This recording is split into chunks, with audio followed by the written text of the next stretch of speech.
ایک دور دراز کے ملک میں ایک عادل بادشاہ حکومت کرتا تھا۔ اس بادشاہ کی ایک خوبصورت اور نیک دل بیٹی شہزادی زہرہ تھی۔ شہزادی زہرہ اپنی خوبصورتی، اپنی نیکی اور دل کی نرمی کی وجہ سے بہت مشہور تھی۔ اس ملک میں سب اسے بہت پسند کرتے تھے، مگر اس کی قسمت میں ایک بہت بڑی آزمائش آنے والی تھی۔ اسے باغ میں مختلف قسم کے پھولوں اور سیر کا بہت شوق تھا۔ ایک دن ایک خوفناک جن جس کا نام شہریار تھا اس ملک میں آیا۔ شہریار اپنی شیطانی طاقتوں کی وجہ سے بہت خطرناک تھا۔ ایک دن شہزادی باغ کی سیر کر رہی تھی کہ باغ کے اوپر سے ایک جن کا گزر ہوا۔ اس نے اپنا روپ بدلا اور شہزادی کے سامنے ایک خوبصورت لڑکے کی شکل میں آیا اور شہزادی سے کہا کہ مجھے پھولوں سے بہت لگاؤ ہے۔ میرے باغ میں مختلف قسم کے پھول لگے ہوئے ہیں، اگر تم میرے ساتھ آؤ تو میں تمہیں وہاں لے چلتا ہوں۔ شہزادی خوشی خوشی ساتھ چلی گئی۔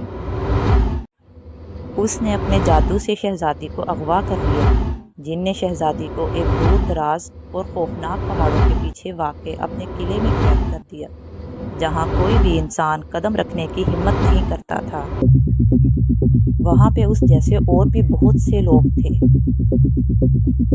جب بادشاہ کو یہ خبر ملی تو وہ بے حد غمگین ہوا اور پوری سلطنت میں شہزادی کی تلاش شروع کروا دی، مگر جن کا قلعہ اتنی دور اور مشکل مقام پر تھا کہ کوئی بھی شہزادی کا پتہ نہ لگا سکا۔ جبکہ ساتھ والے ملک میں جشن منایا جا رہا تھا، کیونکہ اس ملک کا شہزادہ 22 سال کا ہو گیا تھا، جس کا نام شہزادہ آفتاب تھا، جو بہادر اور ایک نیک دل انسان تھا۔ جب اسے اس حادثے کا علم ہوا تو شہزادے آفتاب نے فیصلہ کیا کہ وہ شہزادی زہرہ کو آزاد کروائے گا، چاہے اس کی جان ہی کیوں نہ چلی جائے۔ اس نے اپنے والدین سے اجازت لی اور شہزادی کی تلاش کے لیے نکل پڑا۔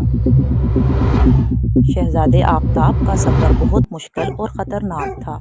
اس نے گھنے جنگلوں کا سامنا کیا، جہاں ہر طرف خطرناک درندے اور جادوئی مخلوق تھی، مگر اس کے دل میں شہزادی زہرہ کو بچانے کا عزم تھا، اس لیے وہ ہر خطرے سے لڑتا ہوا آگے بڑھا۔ جنگلوں کے بعد وہ بلند و بالا پہاڑوں تک پہنچا، جہاں برفانی ہوائیں چلتی تھیں۔ راستے پتھریلے اور خطرناک تھے۔ شہزادے نے ہمت نہ ہاری اور اپنی منزل کی طرف بڑھتا گیا۔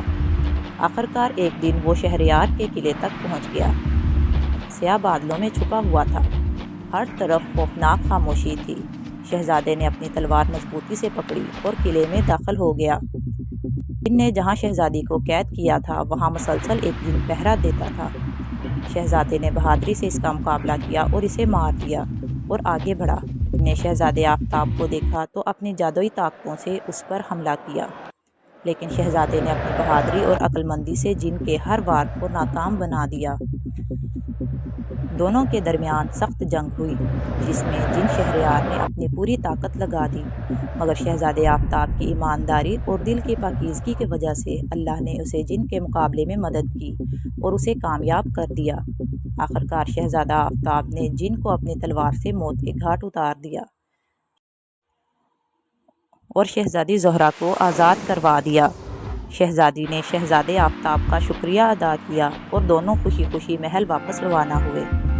جب وہ محل پہنچے تو بادشاہ نے شہزادہ آفتاب کا استقبال بڑے عزت احترام کے ساتھ کیا اور بادشاہ نے اپنی بیٹی کا ہاتھ شہزادے آفتاب کے ہاتھ میں دے دیا اور انہیں بہت ساری دعائیں دیں۔